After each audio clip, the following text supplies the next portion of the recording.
But what is love first? Before we get into your topic over there, what is love? What is love? You guys can share what you think love is. If anybody wants to share. I think Mara wants to go. I could tell you what I used to think love is. God is love. What you mean what I think it is? Yeah, because everybody has an idea of what love is. Yeah. Nobody knows what love specifically is. God is love. Well, okay. That's the correct answer. That's the PC answer. That's It's a super PC answer. that's the politically correct answer. What you want me to say? Love. You don't want me to be PC? No, that's You fine. could be what That's you fine. want. That's In fine. general, like, oh, I know the answer. Ooh. No, because some people say love is to be happy. Some people say No. love is a fairy tale. Love is unconditional. Love is a choice. I Okay. agree with that. It's Okay. a choice, not a feeling. Now we getting somewhere. I think it's sacrificial. I think I have a follow-up question. Yeah, go ahead. Do you think love is with reason or without reason? That's good. I think it's with reason. I say with. It has a purpose. With reason. Yeah, I think absolutely. It's with reason. with reason. Right? Now, obviously, it depends on the reasons that you have, but I think, yeah, I agree. It's with reason. So if you say you love somebody for reasons, could you argue that if those reasons were to change, it would affect how you feel about them? I think. Because love is a choice. I think absolutely. Yeah, It's 'cause not still so. a She's choice. right. It's also a choice. So then She's that's right. when You're not. It's not supposed to. But because society has taught you that if that is not checked, then I'm out. Yeah, that's interesting. I like that. I was gonna go right into a whole other subject because it falls right into divorce. Yeah. That's how Okay. divorce ends up being. You want to talk about it? Talk If about it. this and this happens, then I'm getting a divorce. I've had that mindset early on in my marriage. Like, if this and this, I want a divorce. So does that mean that, let's say a divorce does happen, does that mean the love wasn't real? I wouldn't say it wasn't real. I say because then you're basing it on it was fake or real. Yeah. That's why love is a choice. I believe Yeah. love is a choice. I agree, yeah. So if it's a choice and you decided to go through with that divorce, you chose to stop fighting for it, I like that. exactly what I was gonna say. which is how I'm still married. It means you quit. Right? It means you Yeah. quit. You're a quitter. Stop trying. Damn, a quitter. Yeah. Quitter. So quit on I don't want to love. be overly religious, but we always go through scripture. So 1 Corinthians 13:4-8, it says, love is patient, love is kind, it does not envy, it does not boast, it is not proud, it does not dishonor others, it is not self-seeking, it is not easily angered, it keeps no record of wrongs. Love does not delight in evil, but rejoices with truth. It always protects, always trusts, always hopes, always preserves. Love never fails, but where there are prophecies, they will cease. Where there are tongues, they will be still. Where there is knowledge, it will pass away. There's a lot of stuff to unpack in there, to be honest with you. Most of those things that you said there, though, are choices to be made. Mm-hmm. So I definitely agree that love is a choice. Yeah, I agree with that. Backs up a lot, yeah. Backs up a lot of that. Because, like, for example, patience. Patience, that's a choice. So a lot of people choose not to be patient with a lot of people. So that's not a fruit you harvested. You know, it's like fruits. Sometimes you have to go through certain things that get you out of that patient side of you so you can cultivate patience. Who was it that used to tell us all the time? Don't ask for patience, ask for love. Mm-hmm. Because patience brings trials. That's Like, Yeah. and I used to think of that like, why? And now I get it. Like, yes, pray for love, don't pray for patience, because then you're going to end up getting more trials. So then you're like, I'm supposed to be more patient. That's what's going to get you to that point. Oh, so you're saying that when people pray for patience, they're not just going to wake up and have patience. No. You're going to get situations where you have to Trials. be patient in, and Yep. that's You what gotta you get build tested. So you can cultivate I like that that. sort of.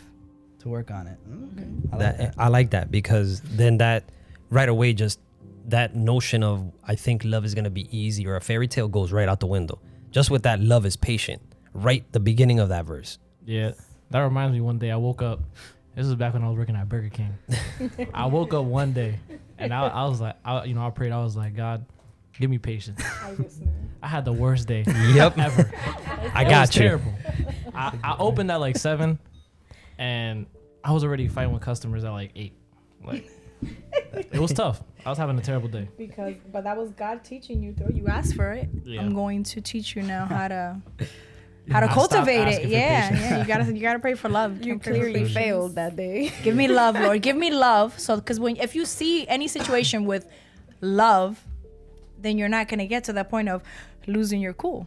Yeah. Then I understood that later on why that person would say that. I forgot who it was in the church, but it was always that, because usually when you're going through something like that in Spanish, you'll be like, Dios mío, dame paciencia. God, give me patience. So then they will hear me say that. I will say that all the time. And then they'll go, stop praying for patience. Ask for love. And then the That was trials like one of the thing. old heads. Yeah, it was one of the old heads. I forgot who it was, super but I wise. remember that vividly. I Yeah. will always be like, Dios Probably mío, dame Roberto. paciencia. You said who? Who? Oh, probably Roberto. He said, It sounds like something he would Like say. Robert? No. No, Roberto. This is old, like before half of the people that are here now. Never mind. I wasn't here then. yeah. We're here. He said, never mind. Probably a dad. Probably Santana. I'm gonna ask him. Now I'm gonna have to ask him. Like, was it I don't you? think so. It was all the time. No? I don't think It's not something he would say? no. Doesn't sound like He would say a lot of things. Yeah, he has a lot of sayings. That's what I mean. That was his, It says here also, does not dishonor others. It is not self-seeking. The reason I'm bringing that up is because nowadays, what? If he doesn't make me happy, or if she doesn't make me happy, I'm out. If he's not providing, I'm out. If she's not cooking or doing this, I'm out. But that's not what it says, right? It says not self-seeking. So what's the reason? Again, I'm a movie buff. So I don't know if you guys remember with the Merovingian, when Neo comes up, he tells him, why you here? What's the reason? He said, oh, well, I need to know. That's not the reason. You're here because you've been told. But that's not a reason. That's not why. And I think we should be thinking about why a lot more than I'm just here because they told me to be here. And I'm looking for this because they told me to look for I'm this. just here so I don't get fined. Marshawn Lynch. Put that clip. I'm here so I won't get fined. I'm here so I won't get fined. You know why I'm here. You know why I'm here. You know why I'm here. Marshawn Lynch. Yeah, you know why I'm here. So what I was gonna say was that I think a lot of the time people say that love can be self-seeking because a lot of the time society has a way of making love transactional. It's not about loving somebody because you want to love them, but loving somebody because of how much they can or cannot do for you. And that's a problem, a big problem, because you shouldn't love somebody due to their capacity to be able to deliver for you. Yep. Right, we're all here to serve. That's our purpose. Yep. So we should unconditionally love people, albeit what their capabilities are. Which goes into the point about love is sacrificial, right? If we look at Jesus, and you said God is love, right? It says God so loved the world that he sent his son.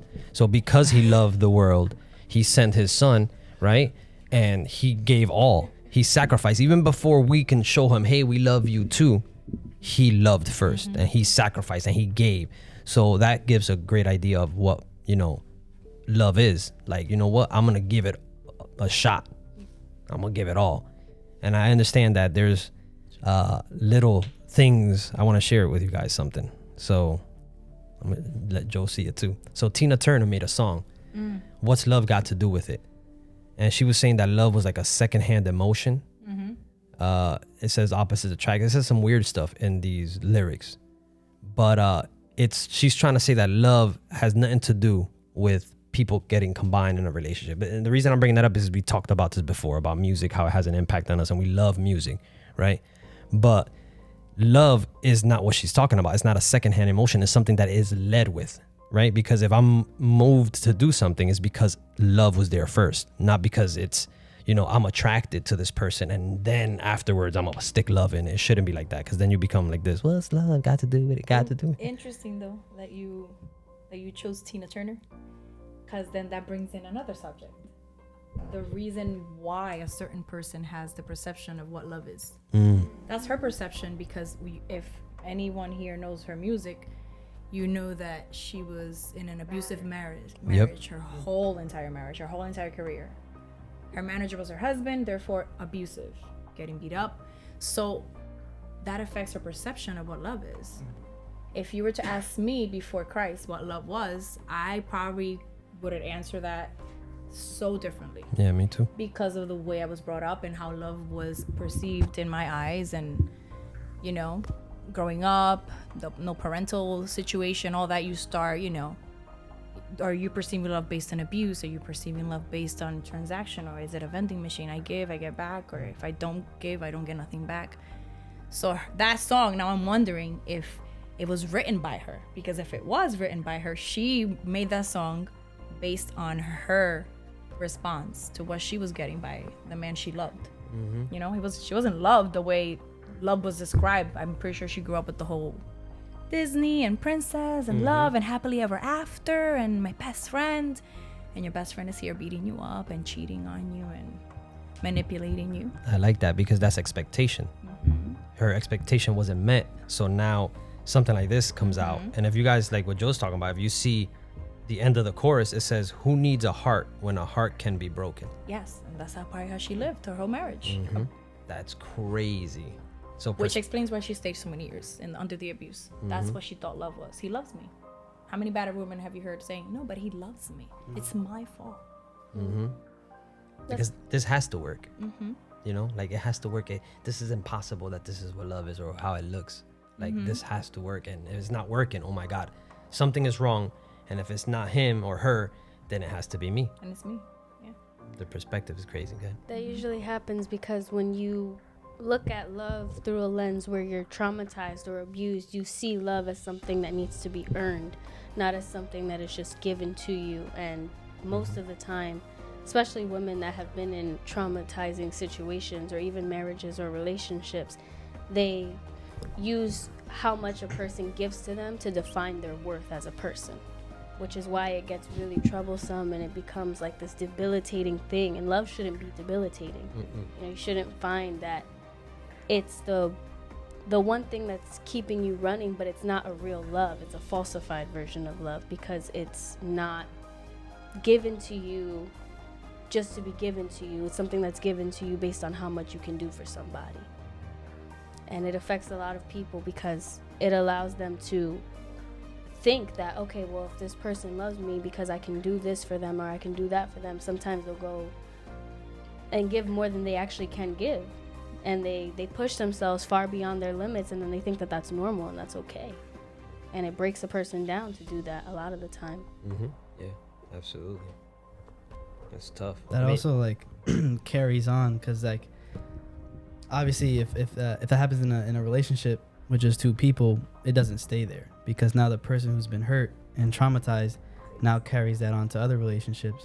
And let's say that person does encounter someone who knows how to love, you know, in a healthy manner. Now she might not understand that as love because her perception of love was always toxic or, you know, abusive. Oh, he doesn't really like. We don't have like passionate arguments, or he doesn't really hit me. Like yeah, it's like they're not fighting for the love. Like exactly. if I rather not scream at you and give you a like space or whatever, it's like, oh, he doesn't really love me. Like he's not fighting. Yeah, he's not fighting. So, but that's what they're used to. They're used to the toxic love. So that now that's their perception of love. So then now again, it comes like a chain reaction. Now you're affecting every single person that you're trying to find the love, true love, but you're just trying to find your own traumatized kind of distorted version of love. Right. That's not it. Because they're accustomed to the chaos, so the chaos becomes their normal. And I crack on your generation a lot, but the job you guys have is tough because now they have infiltrated with anything that's real. It has been like mixed and murky and it's cloudy. Like you can't tell. So your job now as young people and as young people, leaders, is to try to like make that murky water clear again and to see what's actually real and what's actually supposed to be there. So it's tough. It's tough. It's super Especially tough. with like my problem is with hookup culture because that just it just keeps destroying love. And then obviously you can get to, I would say, because they also turn sex into something casual, but that's like a different, you know, point in direction in the conversation. But yeah, that's I wanted to say that, you know, hookup culture is definitely not helping, and that's very, very big in our generation. Well, I mean, people think that love is sex because even in that Tina Turner song, she says, if I could look at the lyrics again. She says, let me see in the beginning. She says, "What is it physical? Look, opposites attract. Is it physical or only logical?" And it's funny how she leaves out spiritual Of course. in that track. Of course she would. Yeah, of course she would. Missing one thing. I mean, The majority of people don't know that it's spiritual. I had a conversation just today with someone, my coworker. We were talking about her daughter or whatever, and I was explaining how it's so spiritual, like, and she was like shocked, like, oh, like a light bulb opened up, and she's like, oh wow, that's so true. But the Bible says it, right? It's clear about it being spiritual, but I think that's the most important part, that is spiritual, because you keep walking, you walk away, like, and have sex with fulanito, and I move on to the next, and I carry all these things that was put in me throughout that time, and no one thinks about it. They think, oh, it's just sex and that's all it is, but you now became one. Rather you want to believe it or not, you became one. So now that brings us, I had the conversation shortly with Jonathan, it brings us to the Samaritan at the well. She's talking about, oh no, I don't got a husband. And he's like, you got 5. Jesus is like, no, you got 5 husbands. Why? Because you had a spiritual connection with all those men. You had sex with all of them, and that you became one with those men. And now you have all these things that you're carrying that now you have to let God release. It's real. Yeah, he took it. Jesus took it on another level, because he even told her, you got 5, and the one that you have now is not even your husband. So he's seeing through the heart, through the spiritual world, because if anybody can see through that spiritual lens, was him. So that's a great example.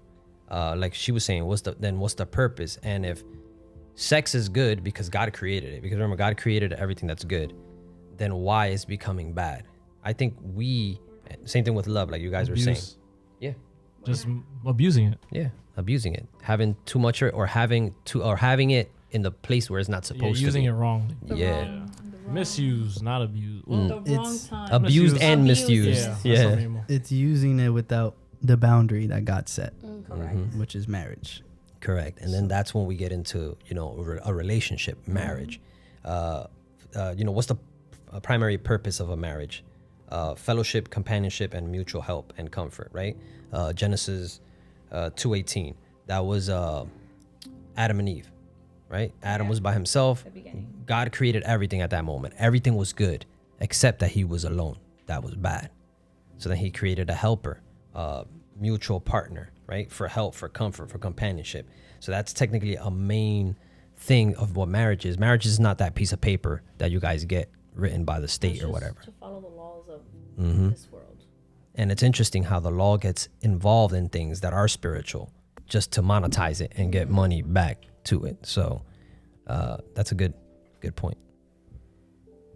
Very good point.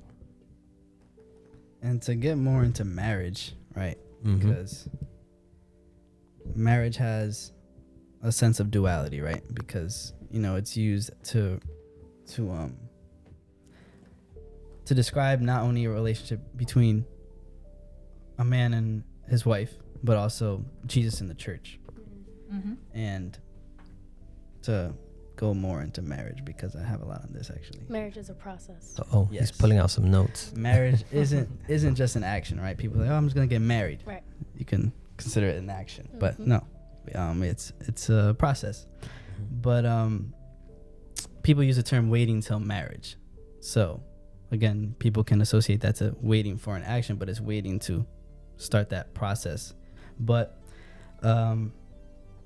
marriage is the boundary, like we said before, that God set for sex, really, because sex is obviously natural and it's good. But because we spoke about this before the fall, which is before the first sin, Adam and Eve became one, consummation. That was the marriage. But ever since they sinned and sin entered the world and we became like a fallen, society, now there had to be boundaries to that, right? So marriage also became a sort of ceremony as well. And you can see ceremonies in the Bible as well, in the Old Testament, to ask for forgiveness. Because when sin entered the world, you would now, obviously people would sacrifice, animals to God. And, the aroma of the sacrifice is what satisfied God. And for marriage, because a lot of people, well, me personally, I was thinking that I was battling, and I was like, is consummation just marriage, right? Because that's when, if you brought up the woman at the well, right? She had sex with those men, and she was now considered married. But that's when we said, marriage is a process, and for the boundary to be set, it's the consummation is what completes marriage. But marriage has become a process in this now new fallen society, basically. I want to say something before Joe goes. The reason that she was talking about spiritual, you guys can look it up if you get a chance. I was reading a documentary, I think it was with my wife, and they were saying how a woman's body, it's like built perfectly, right? It doesn't accept anything that's outward. It needs to be in a position or in an environment. That's why for men, it's in and out. But for a woman, it's not. The environment has to be right? And then once the environment is right, the body allows whatever the man has to give. We're talking about consummation or sexual. To receive the body. So it's like vibrations is all. So it's become something more spiritual. We were talking about now in a Christian documentary, how they're talking about, I know a lot of people don't believe in, this, what we're talking about, but they were talking about when you go sexually, it's a combining of two lives that happens in that. That's why it's like a sacred act. It's not just like we're animals. Yeah, it's called soul ties. Yeah, some people call it soul ties. Some people have different names for it, but it's something that's happening spiritually. That's why when girls have like their first, not the first cycle, what they call it when they lose their virginity to the first guy, their first love. Their first love is what they It's call it. hard They call to. it that, but not all of us. They call it your first love, but that Go to the first love. Okay. But for some that do, it's difficult for her to let go of that. She compares everybody to that one person to that because of that stuff. So going back to what Jonathan went to, Genesis, She got Adam, 2 mics now. Adam or Eve. I think beyond going that, when you mentioned it, it's like I'm a visual learner, so I've pictured it. You also have to understand that Adam was alone, right? All it mentions is Adam. Whether there were other people in the garden or outside of the garden, not mentioned. And God says it is not good for men to be alone. So to my understanding is he was alone. It was just him. I feel like procreation and filling up the earth came after because of sin, because the Savior was coming from that. That's how I see it. If there was anything outside of that, I haven't read that far or I haven't dived into that. So to me it's not good for men to be alone. So Adam is alone, right? There's no one else. He's put asleep. A rib is taken out. So that says to me that this woman was made in his equality, equal as him. So of course consummation is marriage at the time, because that woman was specifically created for this man. That's the light bulb that hit when you hit that, like, wait, let's go back. It's not that it was consummation that made a marriage so much forth. It was the fact that this woman was extracted from this man's rib and created exactly to walk equally. They were literally one. Yes, to walk equally with him, So that's why it was. I feel like the woman in the well, that whole instance, and he mentions you have 5 husbands, it's basically him, he was very parable spoken. It was almost him saying, you have taken upon yourself to give yourself all these men when that's not what I have for you, kind of thing. Like, I want you to, because he could have said, dump the 4, stay with the 1. But he didn't. If consummation was it, he basically said, let go of all that sin and come and follow me. Like, I got what I have for you. I think this is where Christians have this whole thing, like, who's the one? Is he the one? And we expect God to come down and be like, that's the one. That's a whole other subject that's going to go into a whole other thing. Yes. But I truly believe, though, that not necessarily God comes and tells you, oh, that's the one. But your equalness, that person that is just like, wow, we are connected beyond the physical, beyond the attraction. Same mindset or same goals, same commitment in Christ, I would say. Or I wouldn't say the same belief, because my faith could be here, my husband could be here, and his faith rises me up to be there. We don't have to be equally, oh my God, we're amazing in Christ and we cast out demons and we have the same talents. No, it's more of that equality. I think that's when you know, okay, that's the person for me, in a sense. So that's why I feel like marriage wasn't just consummation. It was like God specifically had this woman for this man. I think he created it exactly to match him, you know? So adding to that, to what you said. So It's interesting how she said she uses that word equal, because 2 Corinthians says, do not be unequally yoked with unbelievers, right? And it's not because, you know, God hates unbelievers. Obviously, he died for them, but you're better than the other person. it's the idea of what love is. And if one person thinks love is something like this, let's say a transaction. You notice how it doesn't say spiritually yoked? Nope, unequally yoked. Like when we read, we have to really like, I see people like sometimes analyzing like every word, or they're highlighted and Google every definition of each word. At first I used to make fun of those people, being honest, like it is not that serious. You just let me highlight and Google the meaning of that word and what context that word goes to. But It's important. it's important because it doesn't say spiritually yoked. Clearly, not everybody's on the Same spiritual level. unequally, because it could be just, let's pretend we're not in church, we're not Christians, and this and it could be we're out there. How are we going to raise our children? Yeah. If you believe one thing and he believes one thing, it's going to be different. There's a struggle. You're not equally walking. You know, if I want to be every day at a bar and my husband wants to be every day at a church, we're not equal.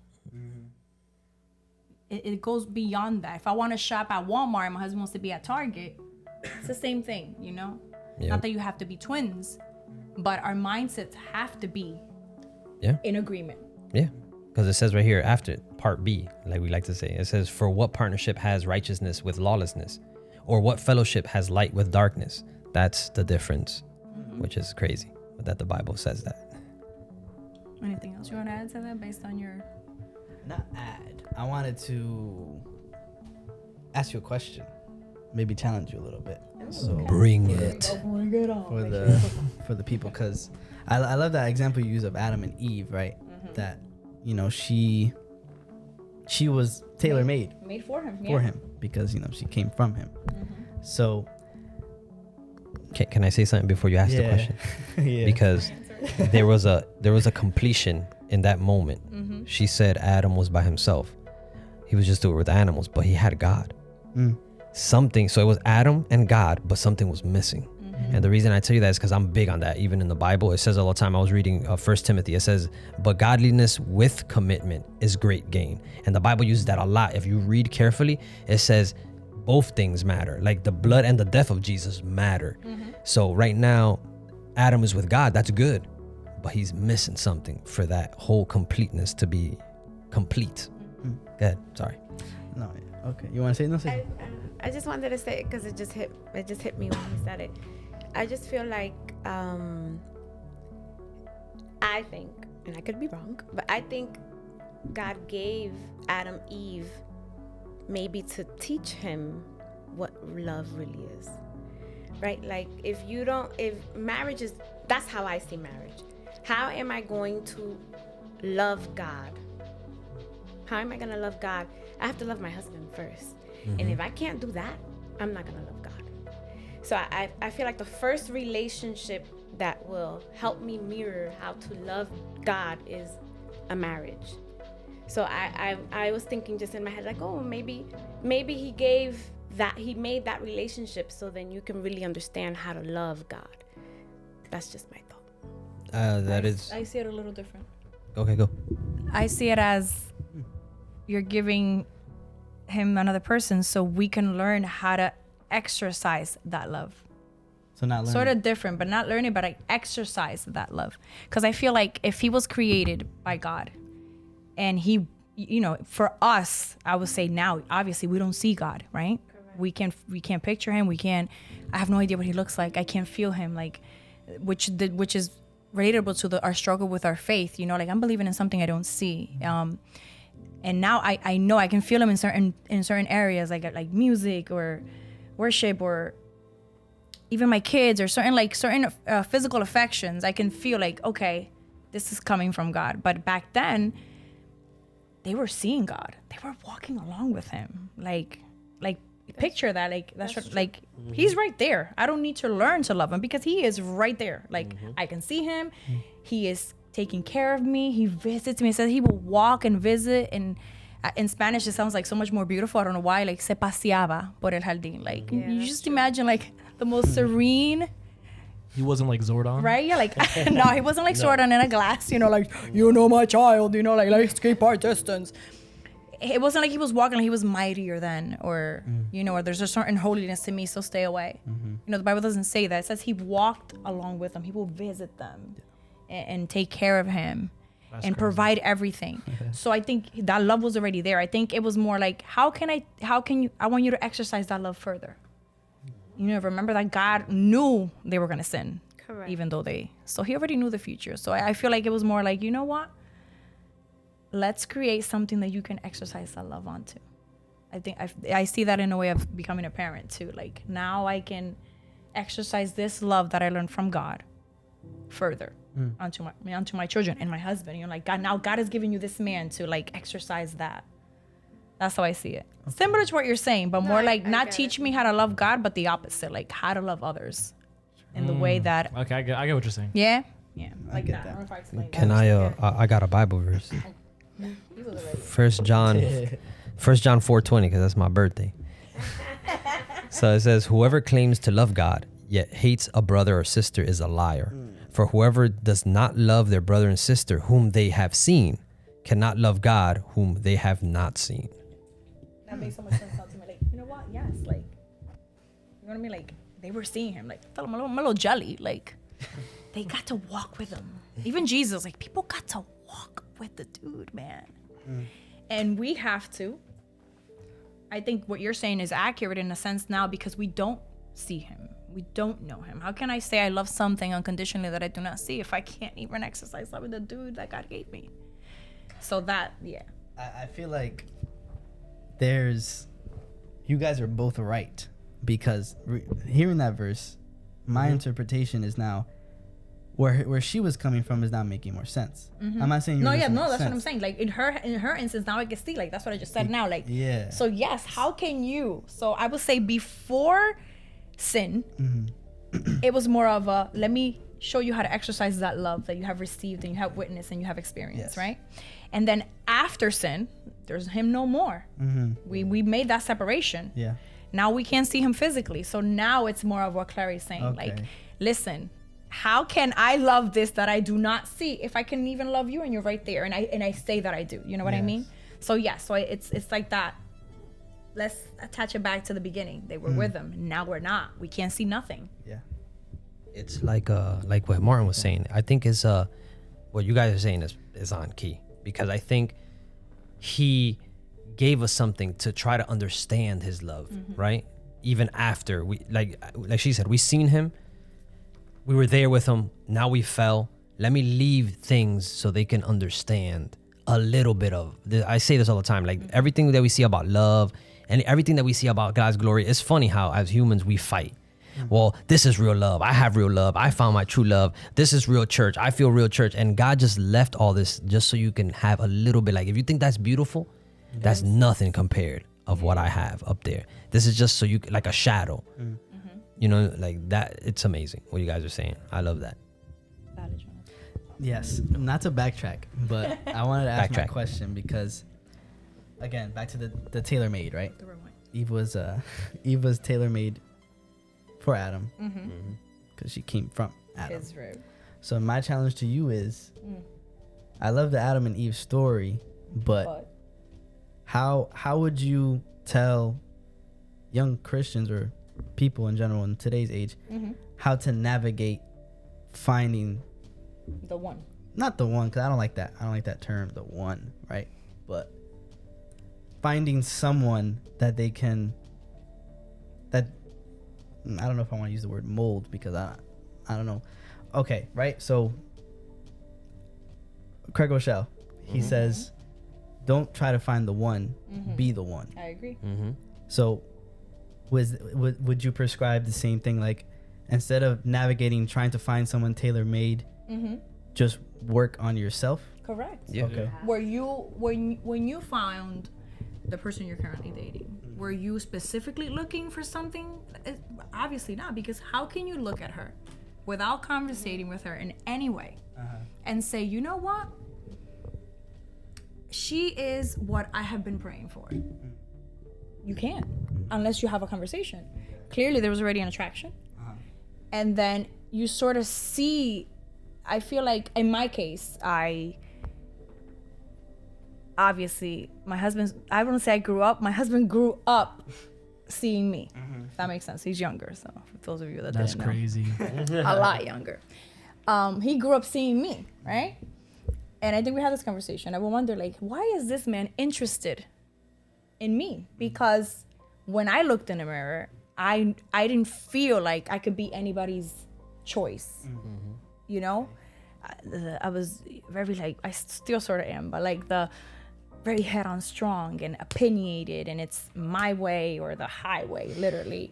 And you know, I've broken. When I would see in the mirror, I'm broken. I'm damaged. That, like, I remember that word was still like, I would start any conversation with, because you know I'm damaged. Everything was I'm damaged. So you're seeing this guy who grew up in church, right?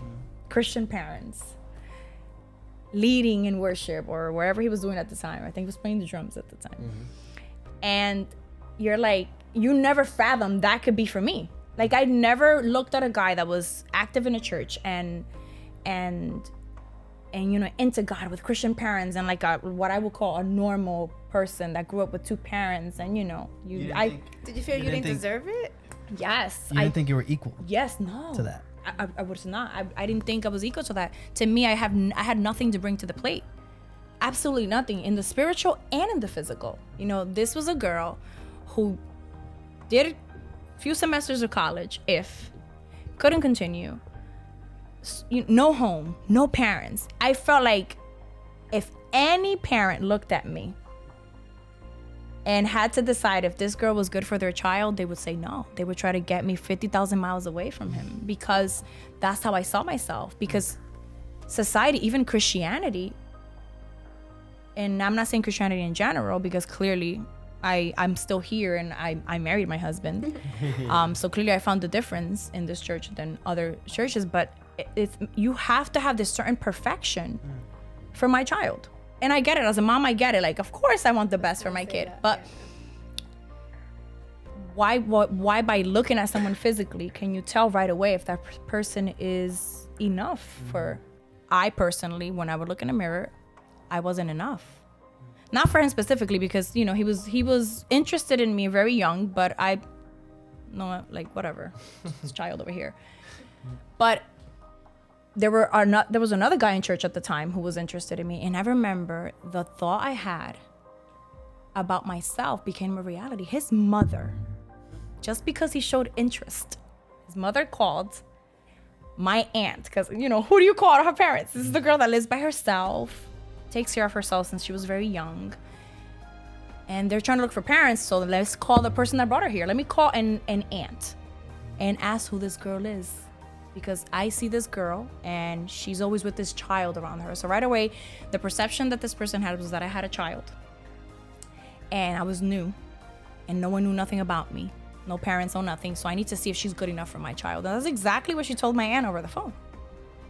And, you know, I'm worried because she's new and the whole thing, and I don't know if she's gonna be good enough for my child, or, you know, in Spanish, of course. And my aunt was honest, you know, no, she doesn't have children. This is a little bit of her life story, etc. And right away, that woman went and told her son, absolutely not. And I didn't even know the guy was interested until after. So going back to your question, I agree with what Craig says, because why would you setting out to look for someone that fits your mold? It's already saying, I have such greatness to give that this girl has to be great. And if she isn't sufficient. So right away, you're telling yourself, because obviously you haven't shared this, unless you share it with someone else, like, oh, I'm just looking for the right, you know? You're right away telling Jesus, God, your Redeemer, that this girl is worthy for him, but not for you. Or vice versa. This man is just, it's not going to meet that par. Because these are my credentials and she doesn't fit that. So that could be, like, for example, imagine that was said to my husband. I was his wife. But if he would have went on that perception, we would have been with two total different people probably. If he would have listened to, or somebody ever said that to him, I haven't heard that yet, that someone approached and said, absolutely not, you know? So that's why I don't agree with go seek out the one and I'll pray for the one. No, become the one. Be that godly person that God created you to be. So that when that girl sees you approaching her or interested, like me, she sees beyond what she sees in the mirror. You're seeing her through the eyes of Christ. I had to learn, I think right before marriage, right before God opened my eyes to see my husband, to see myself like that. Like, you know what? Not that I'm worthy, because no one is without him. But like to see myself through the eyes of Christ. Like, yes, you have a really crappy story. But God is seeing the future. He's not seeing what happened. He is seeing what he made you out to be. So it's my future husband seeing that. And I recently asked my husband after we had that conversation, I did one of those, do you love me? Why do you love me? Please explain why you love me. Would you love me if I was a worm? Yes, I saw that today and I lost it. I was like, literally, we're all connected in the same. Like, would you love me if I was like this and I'll put faces, or if I don't fit through the door? And I just recently discovered that when he would look at me, even though he knew all of this, he didn't see that. The way he describes what he saw, I was none of that. But for some reason, he saw that. So to me, that only God can do that to that person, you know? You know how many guys came up to me and said, God told me I'm the one? Come on. If I would have listened to that. You would have been rich. I would have been married to a whole different plethora of other men, or probably would have been like, we need to divorce you, ain't it? I need to go to that one. Yep. Just to reiterate what she's saying, this is why Paul says, and again, the words are important. Right? We need to not follow the pattern of the world by renewing our minds, right? Yeah. Or your mind. What Craig Rochelle is saying, this is why we say relationship with God is personal, right? It's not because we're all happy together in the church. That happens after. It's personal. Everybody needs to have a relationship, because how are you going to change the world if you don't change yourself? Right? And this is the problem that the Pharisees have, right? With Jesus, that they knew a lot, they applied very little, so they couldn't change nothing. And yeah, what she's saying, and Pastor Craig Rochelle said, is true.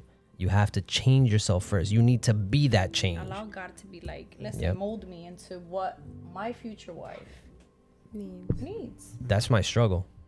Like, I literally think, like it says, for the hope set before Jesus, he endured the cross.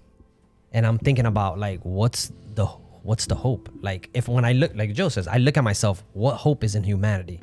But he sees something that made him endure the cross that he saw. And that's crazy to me. Crazy love. I feel like I'm over here just listening to everything you guys are saying, and I'm like picturing all this stuff. And I feel like that's God's lesson. That's what he wants to teach us. To learn how to not be selfish and not think of you. And true love is focused on me being able to accept that I'm not perfect, that I'm not always right, and I'm being capable of also changing stuff about me for the person that I love. If I can't see that, then I didn't learn my lesson. Plus, it's not real love.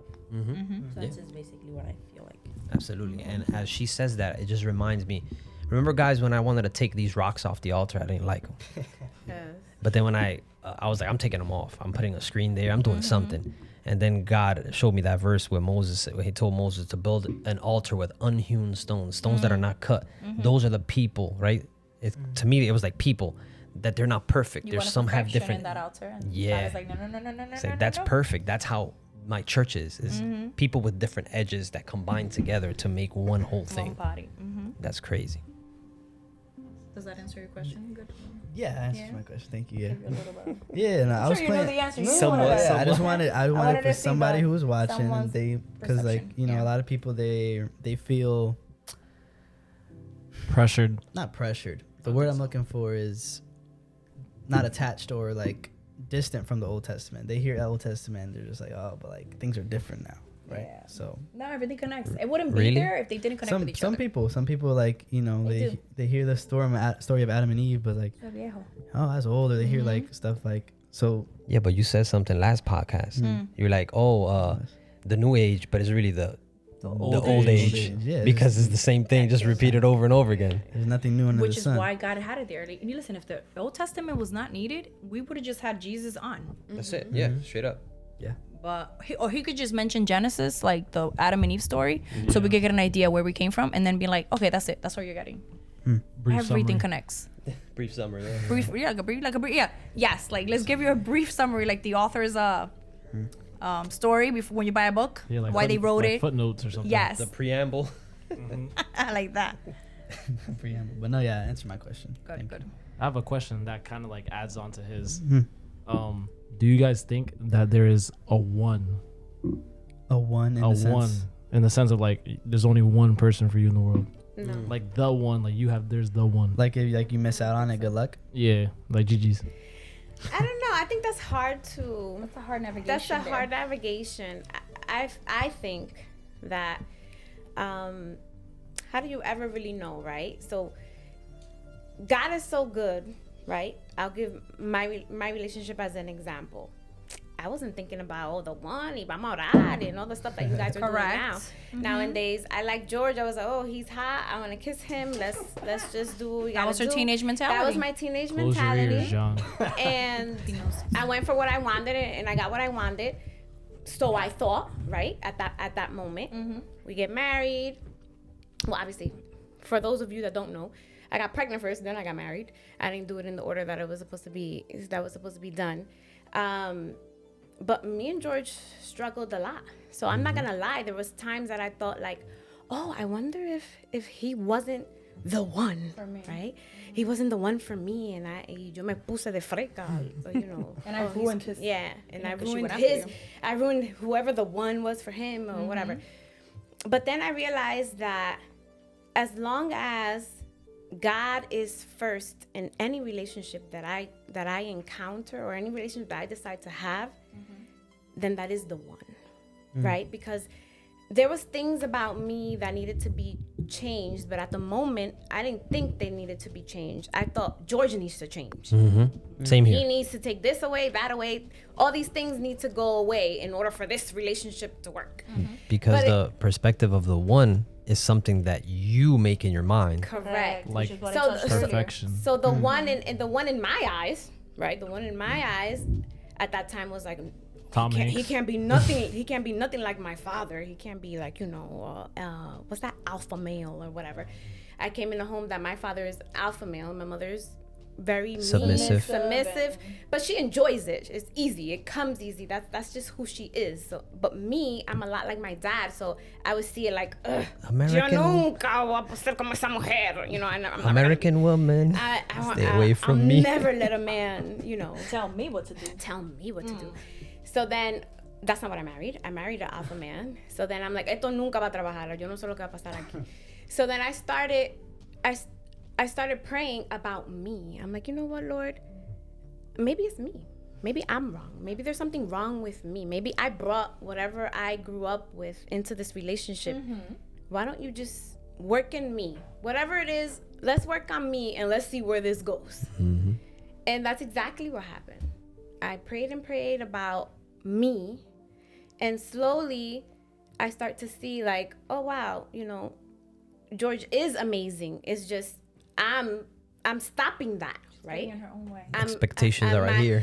My expectations were something that is not realistic, and I'm sure he has his own story that he can tell. Yeah, absolutely. So I think, to sum that up, I think that that as long as God is number one in whatever relationship you chose to have, That equality. it'll work if you let God work in you. Correct. But if you don't have God first, it's not gonna work. It don't matter what it is. And to also add to that, yes, it will work, but it won't be easy. Like you said, you guys had a lot of tough times. Oh, And yes. people see like tough times or tough conversations all the time as like as a sign of this, like, That marriage why ain't is everything goals. so hard? Like it shouldn't be this hard. And then they quit. Like Yeah. we mentioned before, they quit. And but yeah, I just want to add on because a lot of people, they hear that, but then like once they get some sort of resistance or like a reoccurring resistance, they're just like, oh, this probably shouldn't. It should be coming more easy. But But it's not. there's a saying. What is the saying? Nothing that comes nothing that comes easy is Nothing worth it comes easy. Yeah, Yes, nothing worth it comes easy. There you go. Thank you. So I actually have my personal example to what Claudia just said. Everything you said just hits. Right? In the beginning of my relationship with Martin, I used to say, yo, why are things not easy? Like, it's the beginning of it. We're supposed to be in this super lovey-dovey, cute situation. Then going back to there's a one. I believe that if God is not in between, he won't be the one. It won't work. Because the one is God. Yeah. After Correct. that, and everything else comes after him. Yes, everything's added. Before I had accepted Christ the way I have right now and continue to do, things were not the best. Very often arguments, very often pain, and not saying that that's not the right thing, because nothing is perfect, but it was because I wasn't looking at what I had to change. I was just thinking of what he had to do. Why are you not doing this? Why are you not acting like this? Why are you not saying this? Putting whatever I was doing wrong, which is not accepting Christ the way I'm doing now, first. As in, like, okay, this is what I have to do. I have to accept my Christ, have my own personal relationship with him, develop that one, because if I don't have one, I can't love him. That's how I see him. And then I did it, and things are completely better, obviously. Not perfect, but better, right? And this is when now I see him as my one, because I had to accept Christ first as my one. It's probably God's way of saying, listen, Julie, too. Like, those things that happen, you're probably like, oh my God, we went through so much, it's horrible. Some people don't want to mention those hard things. They want to make their relationships a fairy tale. Someone else asks, one day somebody, you're going to hear somebody in the comments go, goals, and relationship goals. Yeah. When I see that, I do not, people do that to me and my husband sometimes. I do not get any flattery whatsoever. Because you're just seeing what I'm posting. You don't see the arguments in my posts. You do not see the marriage counseling. You do not see the I almost wanted a divorce. You do not see the turmoil I have put my husband through. I'm not saying boyfriend. Husband. Like people have this concept too in the world where marriage will fix everything. Oh honey, you're in a big surprise. Marriage does not fix anything. Marriage magnifies those Every little things problem, that you ignore in a relationship. I'm not married, but I agree.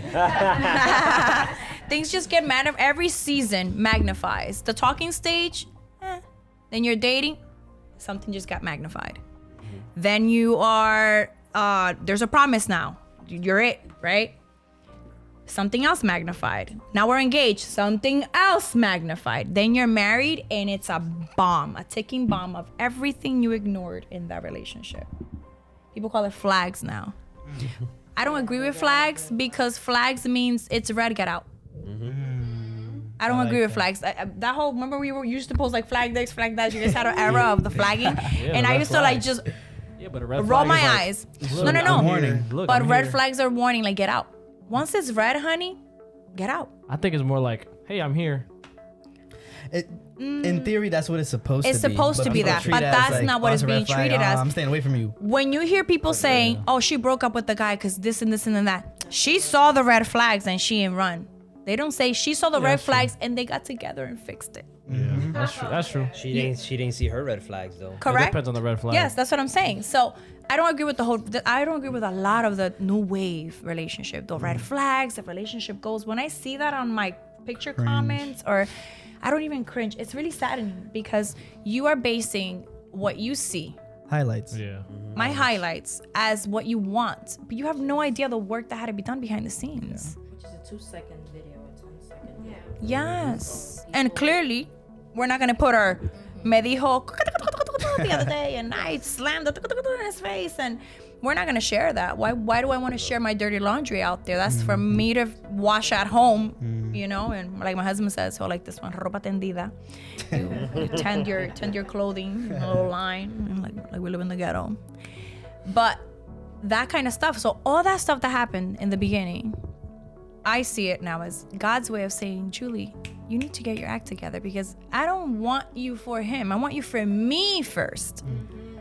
And then maybe if I feel like it, I feel like Jesus has a little like an attitude. If I feel like it, then maybe you get him.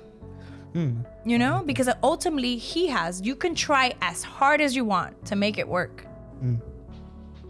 But I'm telling you, without that glue, that ain't happening. You could push to the end and be a Tina Turner without him. There's also the perfect will of God and the permissive things that He allows us to do at our own choice. The perfect will with God is being in Him, like she says. Yes. Right? We're with Him. We're letting Him instruct us. We're letting Him walk us through. The permissive is what He allows us to choose. Some people don't agree with that. Some people talk about, predestination, but that's another topic for another day. That's a whole other thing right under that. We spoke about this. There's predestination for salvation and predestination from condemnation. How do you know which one's which? That's not for us to know, I think. No, it's not, because the Spirit is the one who knows. He's the one who reveals it to us. Even Paul talks about it a lot. He says God's wisdom is revealed by the Spirit. In other words, that, we're not going to know what God's will is. Only God knows, so we need to be in communion and in contact with Him. That's the only way we're going to know. And action. Okay. So, Joe has said something before that reminded me of a conversation that I had with the guys, including behind the camera. Oh. Right? Exposed. Where they all agree on their own thing, but disagree on what I'm saying, right? So, the conversation was about stages of a relationship. There's a talking, there's a dating, there's a marriage, whatever comes after. Okay. I don't believe that talking and dating are the same thing. Wait. That's not what you said. Wait.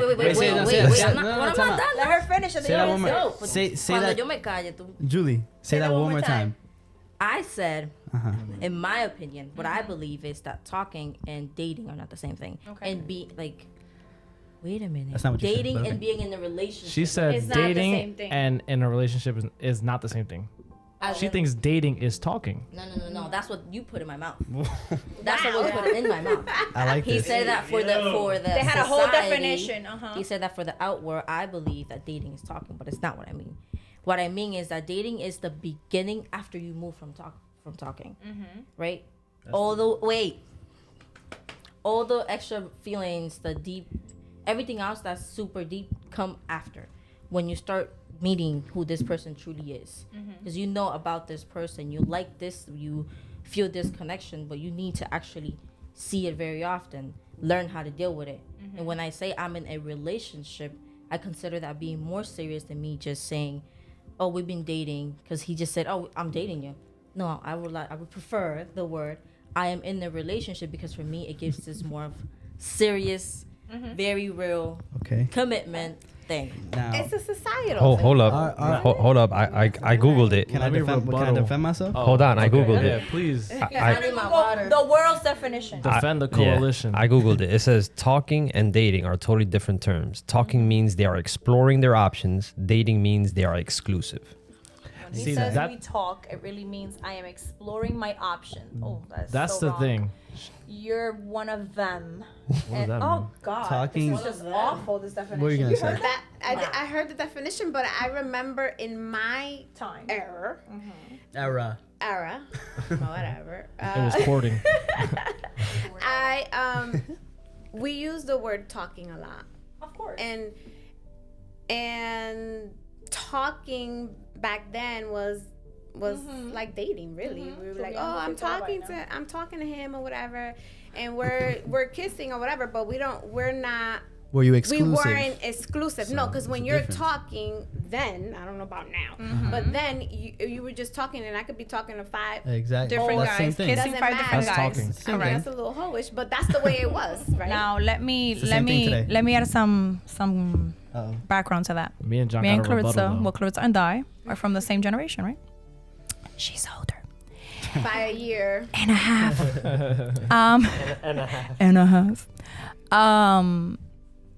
It's also a cultural thing. It is. Many of you know I agree. Julie and I are Dominican, right? Everybody else is just American here. We're really Dominican. Like when we say Dominican, it's not just I was raised here, obviously, but Off the I was boat. raised culturally Off the boat. Dominican. You know, I wasn't allowed to follow what they teach us out there in school, and the gringos behave like this, and no. I was raised culturally Dominican, so that whole talking thing was non-existent. We don't kiss, we don't nothing. If me and you kiss, we are in a relationship. That was it. And your grandmas or your moms, however old they were, they made sure they let you know that sort of. So I think it's more of a cultural It's concept that she has that concept, because I have the same concept as her. There's no such thing as talking. If me and you are talking, when I say we're talking, we are getting to know each other, but there's no exclusivity. There's no kissing. There's no Yeah. hugging. Now I have a I'm question. not holding your hands. We have an agreement with that. So if you're you yourself, if you're talking to someone, Correct. would you be upset if that person's also talking to a different person? Yes. As a woman, we So all. now- As a woman, we all be, but it has Anybody nothing to tells do you with that. otherwise The thing is, I don't think it's a woman thing. I think no, me because too. you see how that is what George just read described. You're an option. You are one of them. Yes. Right now, I am a bingo card, and we're rolling I like the this. dices, I like this and analogy. whatever number. Oh, this number. Let's go out. 36. B36. We're going with her today. That's how we see it as women. Yes. I believe you can get to know someone Yes. talking without the kissy and the holding Of or course, nothing. of Obviously, you're interested if you're talking to me, no?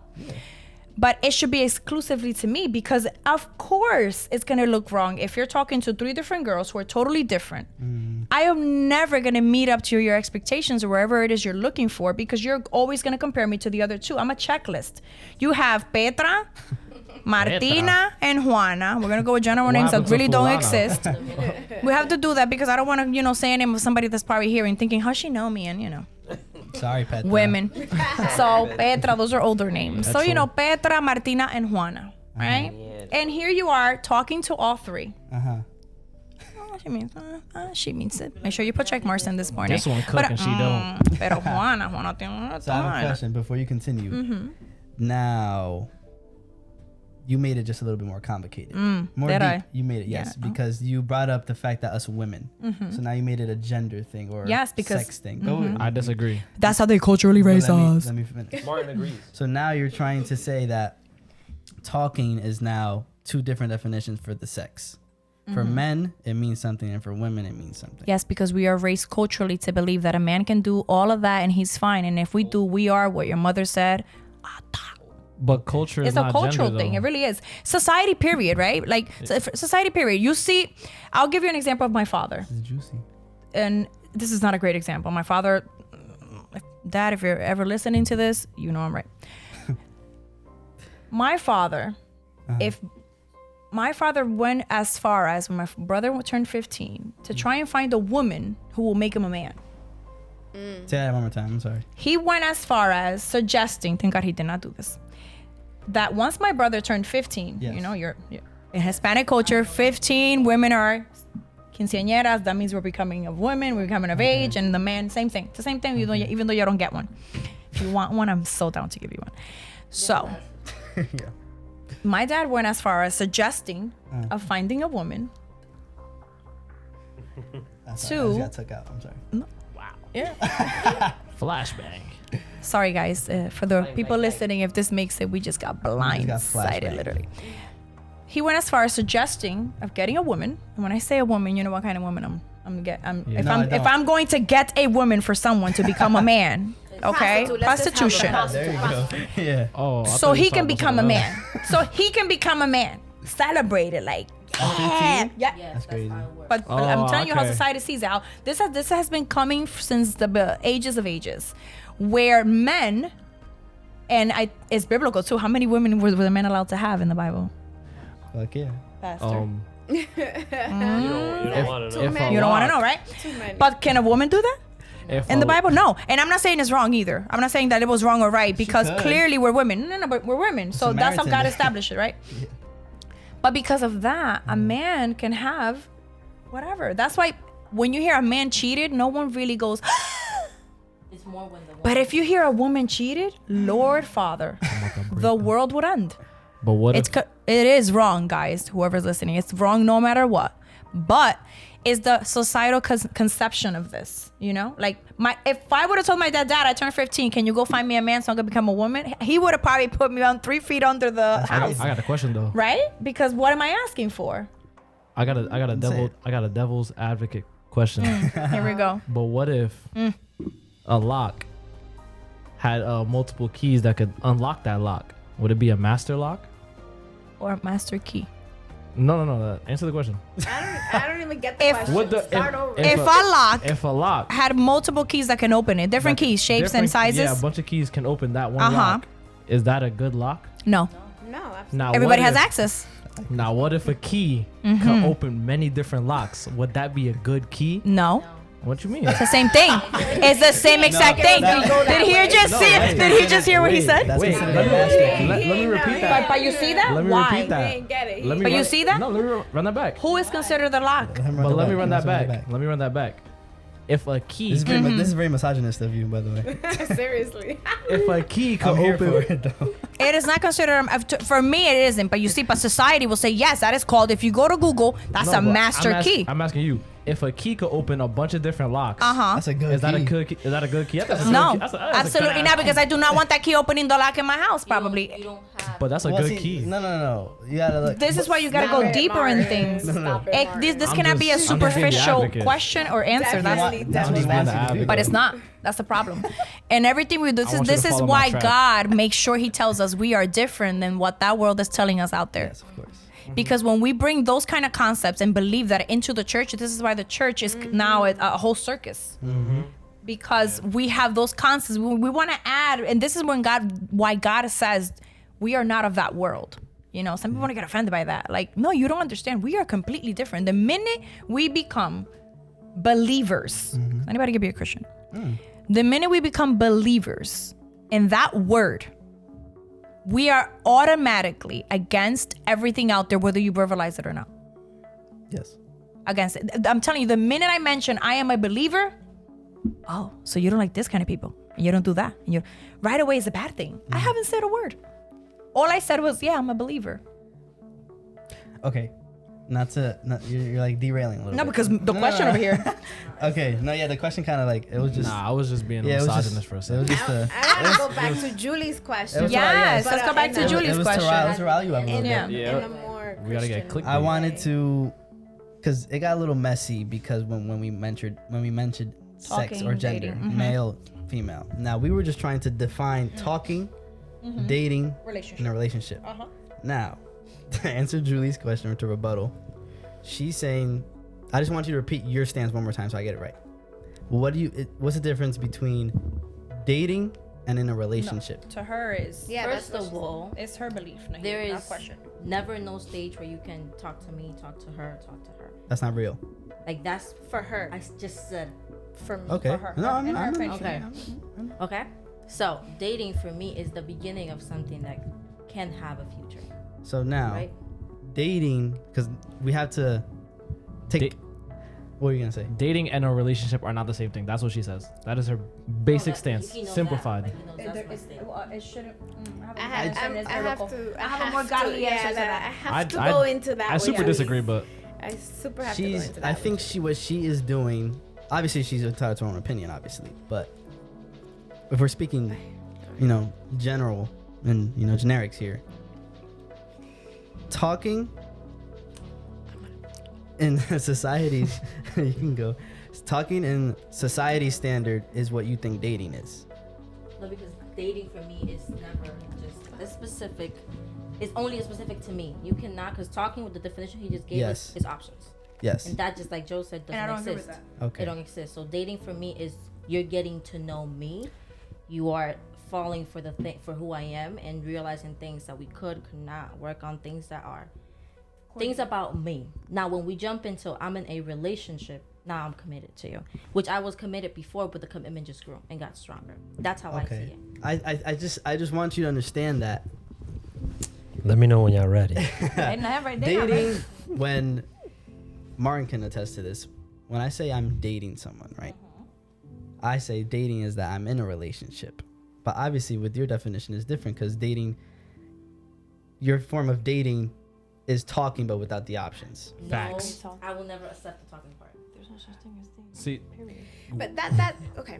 I think we're just go. That's what we're basing That's opinions. Let's go with facts. That that's definition is bad. Julie's, That's like a worldly Julie's definition. opinion It is, of- it's Google. of how Yeah. she runs her life when Yes. it comes to dating or being in a relationship, and semantics, I would say. I agree. For the most part, it's semantics. But if we're gonna go into biblical stuff, right? We're talking about believers here. if you're dating or in a relationship, that's all the same. You are sitting there getting to know that person because you want to get married. Facts. And when you're in a relationship with a believer, you don't just, I'm just going to get to know you and then I'm going to drop you and we're done. No, we're here to get to know each other because we want to be married. If you're not ready for that, then you shouldn't be talking. You shouldn't be doing nothing. What you should be doing is working on your relationship with God alone. So when you are ready to be in a relationship, you bring goodness to the relationship, not all that garbage that you have from the past. So that's really the way that it should go. And I speak from experience, right? So if I would have done things correctly, if I would have worked on my relationship with God first and then entered a relationship at 13. Like, what do I know at 13? Absolutely nothing. But I entered a relationship at 13, got married at 17. I had no time to encounter Christ and let him work. You hadn't even encountered yourself. I hadn't even encountered myself. Got to know who she was. Absolutely. What she likes. So then I had to learn to do that with another person. So I had to learn. And me. And a baby. And a baby. And a baby. So of course I made, it goes back to what the pastor was saying, the permissible will of God. Of God.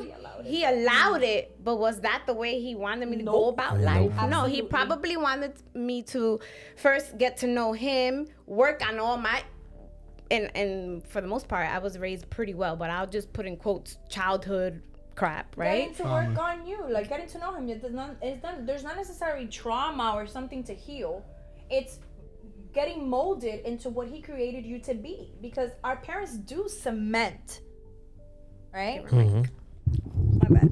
Our parents do cement and form us. You know, we're children. We are our brains are not even fully formed until we reach a certain age. So everything that's being fed to us is forming us. You know, you can have two parents, a great marriage of a parental guidance and a church and everything, and you could still have things that you are going to bring into your relationship with Christ alone that needs work, let alone another human. You know, this everything we've been talking about, if we truly go back, the way love is perceived, the way love is processed, the way it is received, everything goes back to our childhood. Yeah, absolutely. As far as when we were even in the womb, we carry trauma from the womb on. Even the way you were born gives you a sort of trauma that you have no idea where it's coming from. Was I yanked out of my mom? Was I cesarean? Was I born normal? Even the way we were intended to be born affects us. You get what I mean? So she had to encounter herself first as a woman, a girl, to then encounter Christ, to then encounter another human being, to then become a mom. But for her, everything just hit out all at once. You know, in my case, let's take away the dating and the talking. These are worldly concepts. That shouldn't even happen in Christianity relationships. People court. Yeah, that's the right word. Where you are allowed. That sounds old. But you see why they changed it? They changed it to make it permissible to be all touchy-feely. Yes. Because courting, everything. Would you go to a store and open the, your favorite little, right? Would you go to the store and open one of those, I used to love those chocolate rolly thingies. What are they called? Remember? The chocolate rolls? No. Are they Tootsie Rolls? No, that's, they're chocolate things. It's like a cake, but it has a swirl. Double dogs. Yes, I used to love those. I used to love those. Don't ask me why, because I don't know. But I used to love those, right? Where you go to a store, open it up, go like this to see how it feels. Maybe look a little bit. I don't like it. That was crazy. And put it back. And put it back. No. Wilson's dying. Guys, when you invite me to places, you should know how I'm here. That's the thing. Someone that got arrested, actually. Okay, got arrested. Let's forget the world, Deepa. But you, think of you. Would you think that that's okay to do? Absolutely. I don't think that's good. Right? You don't think it's okay to do, right? So it's the same thing with a person. Yes. God did not intend for you to be, let me try her, let me date her. That's what you do. But that's not what God intended. Let me go with her. Courting, even though it sounds old, put an old lady right there when I said that. it's how it's supposed to be done. No manuseadera, no nothing. You're talking to someone. We're saying talking because you need to communicate. I'm not saying talking like we're talking. No, we're communicating. Courting is getting to know someone, right? And you can get to know someone, and that might not go anywhere. That's not it. We're not equally. You know, I'm telling you, I believe wholeheartedly in what I'm going to say right now. You can be unequally yoked with a Christian person. Facts. Okay, me and you could be in Christ, same church, same denominations, whatever it is, denomination you prefer. Listen to the same pastor, same worship on Sunday, go back home, talk to each other, and we are in complete disagreement in what we believe in. How so? I'm playing devil's advocate. How so? Because the heart, the Yes. filter that you see things with, if your filter is seeing something different, like what she was saying, I get where she's coming from, but to me, to have a relationship with you, I have to talk to you. Yeah. That's to start a relationship. So Paul says in the scripture, That's the let's courting portion. not quarrel over words. And this is why, because it's the same. I have to talk to you. Let's go biblically. Courting and then marriage. Engagement, marriage. That's it. Beyond the Gate will return.